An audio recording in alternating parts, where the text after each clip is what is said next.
Telak, Nasdem dibilang jilat ludah sendiri gara-gara bikin koalisi perubahan buat usung Anies Baswedan. Tapi ketika itu juga disuarakan oleh Nasdem, dan Nasdem bagian dari koalisi itu, koalisi perubahan, gue kok jadi aneh ya. Kenapa? Kan Nasdem adalah bagian dari pemerintahan sekarang. Saat ini ada 3 menteri dari kader Nasdem yang duduk di kabinet.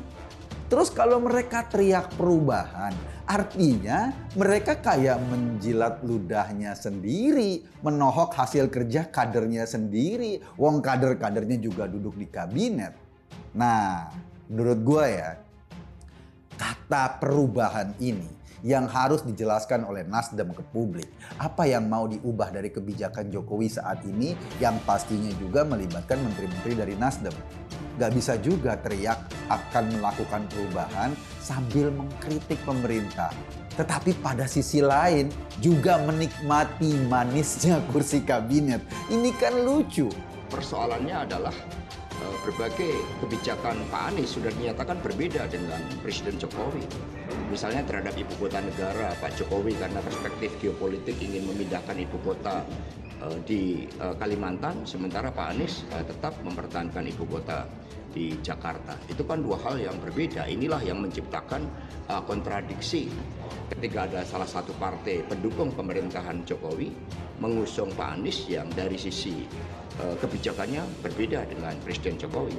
Itu yang seharusnya dilakukan oleh semua partai koalisi pemerintah ya untuk mendukung pemerintah. Nah, soal kritik yang sifatnya teknis misalnya menyangkut kebijakan dan program pemerintah, saya kira itu boleh-boleh saja. Tapi sekali lagi menjaga sikap etis, tidak berdiri di dua kaki secara politik itu penting dan niscaya bagi seluruh partai koalisi pendukung pemerintah.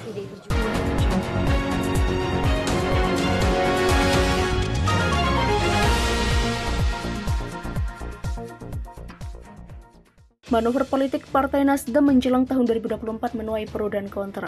Sebab Partai Nasdem masih bergabung sebagai koalisi pemerintah, tetapi sudah mantap mendeklarasikan Anies Baswedan sebagai bakal calon presidennya.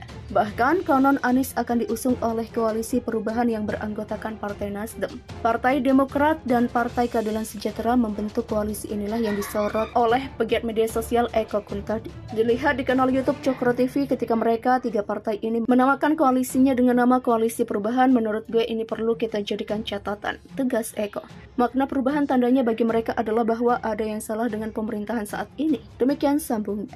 Eko memaklumi jika koalisi tersebut dibentuk oleh Partai Demokrat dan PKS yang notabene oposisi pemerintahan Presiden Joko Widodo. Namun koalisi tersebut justru sedianya dibentuk untuk mendukung Anies yang sudah dideklarasikan Partai Nasdem. Kok jadi aneh ya? Karena Nasdem adalah bagian dari pemerintahan sekarang. Saat ini ada 3 menteri dari kader Nasdem yang duduk di kabinet. Jelas Eko. Terus kalau mereka teriak perubahan, artinya mereka kayak menjilat ludahnya sendiri, menohok hasil kerja kadernya sendiri, uang kader-kadernya juga duduk di kabinet. Demikian sambungnya. Eko mendorong Partai Nasdem untuk menerangkan detail apa-apa saja yang akan diubah dari pemerintahan Jokowi saat ini. Nggak bisa juga akan melakukan perubahan sambil mengkritik pemerintah, tapi pada sisi lain juga menikmati manisnya kursi kabinet. Ini kan lucu, demikian ujarnya. Eko juga menilai seharusnya Partai Nasdem melakukan evaluasi untuk kader-kadernya yang ada di kabinet pemerintahan sebelum mengkritik keras rezim Jokowi saat ini. Menteri-menteri Nasdem yang ada di pemerintahan Jokowi yang dievaluasi oleh Nasdem karena itu cocok untuk mereka bergabung dalam koalisi perubahan. Demikian pungkasnya. Partai Nasdem telah mendeklarasikan Anies Baswedan sebagai Capres 2024, namun nyatanya Partai Nasdem malah mengalami penurunan tingkat elektabilitas. Angka ini diperoleh dari hasil survei LSI dan JE. Partai Nasdem disebut mendapat tingkat elektabilitas 3,9%, sementara ambang batas parlemen alias parliamentary threshold adalah 4%. Menanggapi hal tersebut, Ketua DPP Partai Nasdem Willy Aditya mengaku tidak terlalu memusingkan hasil survei tersebut. Pasalnya Willy berkaca dari hasil survei elektabilitas Partai Nasdem periode sebelumnya, tetapi nyatanya partai tersebut mampu melakukan lompatan tinggi dan menembus ambang batas parlemen.